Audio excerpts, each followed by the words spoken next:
बिस्मिल्लाहिर्रहमानिर्रहीम अस्सलाम वालेकुम। आज की इस वीडियो में हमने एक्सरसाइज 12.2 के क्वेश्चन नंबर 9 और क्वेश्चन नंबर 10 को सॉल्व करना है। क्वेश्चन नंबर 9 है हमारे पास, set of data contains the values. यहाँ पे कुछ वैल्यूज़ दी हुई हैं। हमने यहाँ पे बच्चों शो करना है कि मोड यहाँ पे ग्रेटर है मीडियन से और मीडियन जो है ये बड़ा है मीन से। ये बच्चों हमने यहाँ पे रिलेशन जो है वो प्रूव करना है, शो करना है। तो चलिए सबसे पहले हम इसको थोड़ा सा सोल्व करके देख लेते हैं। तो चलिए इसको सोल्व करते हैं कि किस तरह से हम इसको प्रूव करेंगे कि मोड जो है वो मीडियन से बड़ा है और मीडियन जो है वो मीन से बड़ा है। सबसे पहले बच्चों यहाँ पे हमने इसका मीन मालूम करना है। मीन के लिए हमारे पास नंबर ऑफ़ वैल्यू जो है वो 6 हैं। फार्मूला हमने पढ़ा हुआ है कि एक्स का बार इक्वल होता है सिग्मा एक्स ओवर एन। जितनी भी वैल्यूज़ हैं उनको प्लस कर लें और एन यानी 6 से डिवाइड कर लें। प्लस करेंगे तो यहाँ पे आ जाएगा 926 और 6 से डिवाइड करेंगे तो आ जाएगा 154.33। अब हमने मालूम करना है मीडियन। मीडियन के लिए बच्चों सबसे पहले आपको डाटा को अरेंज करना पड़ेगा। असेंडिंग ऑर्डर में कर लें चाहे डिसेंडिंग ऑर्डर में कर लें। अब यहाँ पे मैंने डाटा को असेंडिंग ऑर्डर में तरतीब दे दी है। सबसे छोटी वैल्यू पहले लिखी है, फिर उससे बड़ी लिखी है, फिर उससे बड़ी, फिर उससे बड़ी और फिर उससे बड़ी और इस तरह से आगे। अब यहाँ पे आप वैल्यूज़ काउंट करें कितनी हैं। टोटल 6 वैल्यूज़ हैं, यानी एन जो है वो इवन है। जब इवन होगा तो मीडियन का फार्मूला हमने पढ़ा था कि 1/2 n/2 observation plus n+2 over 2 observation. अब यहाँ पे n की जगह पे हमने 6 लिख लेना है। अब यहाँ पे 6/2 आ जाएगा, 6 + 2/2। 6 को 2 से डिवाइड करेंगे तो थर्ड ऑब्जर्वेशन आ जाएगी, 3 आ जाएगा। उसके बाद 6 + 2 8, 8 को 2 से डिवाइड करेंगे तो फोर्थ ऑब्जर्वेशन आ जाएगी।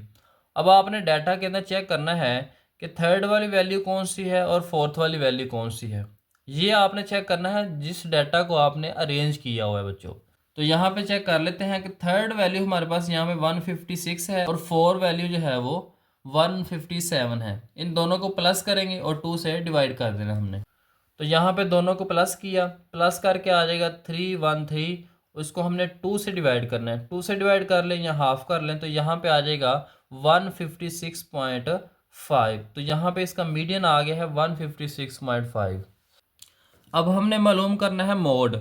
तो मोड के लिए हमने पढ़ा है कि जो वैल्यू सबसे ज़्यादा दफ़ा डाटा के अंदर आई होगी वो हमारा मोड होगा। तो यहाँ पे चेक करें 160 जो है ये 2 दफ़ा है, बाकी सारी की सारी वैल्यूज़ एक एक दफ़ा हैं।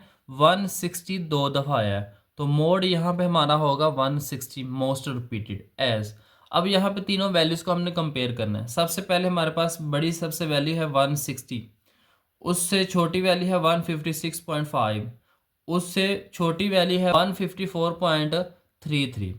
तो 160 जो है वो हमने मोड मालूम किया था, 156.5 हमारे पास मीडियन आया था, 154.33 हमारे पास मीन आया था। तो यहाँ पे आप चेक कर सकते हैं कि मोड बड़ा है मीडियन से और मीडियन बड़ा है मीन से। तो इस तरह से हमने इसको प्रूव कर लेना है कि ये रिलेशन हमारे पास कुछ इस तरह से प्रूव हो जाएगा। अब नेक्स्ट हमारे पास क्वेश्चन नंबर 10 है, the monthly attendance of 10 students for their lunch in the hostel is recorded. 10 students हैं, उनकी मंथली जो अटेंडेंस है एक हॉस्टल के अंदर वो रिकॉर्ड की गई है। यहाँ पे लिखी हुई है बच्चों, find median and mode of the attendance, also find mean if D is equal to a-20। Median मालूम करना है, मोड मालूम करना है और मीन मालूम करना है। सबसे पहले यहाँ पे हम बच्चों मीडियन मालूम कर लेते हैं। मीडियन के लिए हम बच्चों डाटा को सबसे पहले अरेंज करेंगे असेंडिंग ऑर्डर में। सबसे छोटी वैल्यू लिख ली, फिर उससे बड़ी, फिर उससे बड़ी एंड सो ऑन। अब यहाँ पे चेक करें तो 10 स्टूडेंट्स से n की वैल्यू यहाँ पे 10 होगी। n इवन है, फार्मूला हमने वही जो बार बार पढ़ते आ रहे हैं, n/2 प्लस n+2/2। अब n यहाँ पे 10 है, 10 को 2 से डिवाइड करेंगे तो फिफ्थ ऑब्जर्वेशन आ जाएगी, 10 + 2 12 आ जाएगा, 12 को 2 से डिवाइड करेंगे तो 6 ऑब्जर्वेशन आ जाएगी। तो यहाँ पे फिफ्थ और 6 ऑब्जर्वेशन को प्लस कर लेंगे। फिफ्थ से यहाँ पे चेक करें तो 15 है और 6 भी यहाँ पे 15 है, दोनों को प्लस करेंगे और 2 से डिवाइड कर देंगे। अब यहाँ पे आ जाएगा 30, 30 को 2 से डिवाइड करेंगे तो 15 आ जाएगा। मीडियन यहाँ पे आ जाएगा 15। अब हमने मोड मालूम करना है। मोड के लिए आप चेक कर सकते हैं कि आपके डाटा के अंदर 15 जो है ये 2 दफ़ा आया है, बाकी सारी वैल्यूज़ जो हैं वो एक एक दफ़ा थी और 15 जो है ये 2 दफ़ा आया, तो यहाँ पे मोड हमारे पास आ जाएगा 15। अब हमने बच्चों मीन मालूम करना है, तो मीन के लिए हमारे पास उसने रिलेशन दिया हुआ है D is equal to A minus 20। हम इसको ऐसे भी लिख सकते हैं D is equal to x minus 20, क्योंकि हमने फार्मूला पढ़ा था एक्स माइनस ए।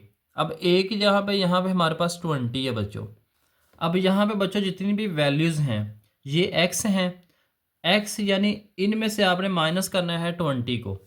तो यहाँ पे चेक करें, एक्स की जगह पे पहले हम 11 पुट करेंगे, 11 माइनस 20 तो यहाँ पे आ जाएगा -9, 12 माइनस 20 -8 आ जाएगा, 13 माइनस 20 -7 आ जाएगा, 14 एक्स की जगह पे आ जाएगा -20 तो -6 आ जाएगा, 15 माइनस 20 -5, 15 माइनस 20 -5 आ जाएगा, 16 माइनस 20 -4 आ जाएगा एंड सो ऑन, लास्ट पे आ जाएगा प्लस का 1। सारी वैल्यूज़ को यहाँ पे बच्चों आपने कैलकुलेटर के ऊपर लिखना है या ये सारी वैल्यूज़ प्लस हो जाएंगी, तो साइन माइनस का आ जाएगा, तो आ जाएगा यहाँ पे -49, इनको प्लस करके -49 और प्लस का 1 -48 आ जाएगा। तो यहाँ पे जितनी भी वैल्यूज़ हैं उनको आपने प्लस कर लेना है, तो सिग्मा डी आ जाएगा। अब यहाँ पे हमारे पास अरिथमेटिक मीन मालूम करने का फार्मूला है A plus sigma D over N.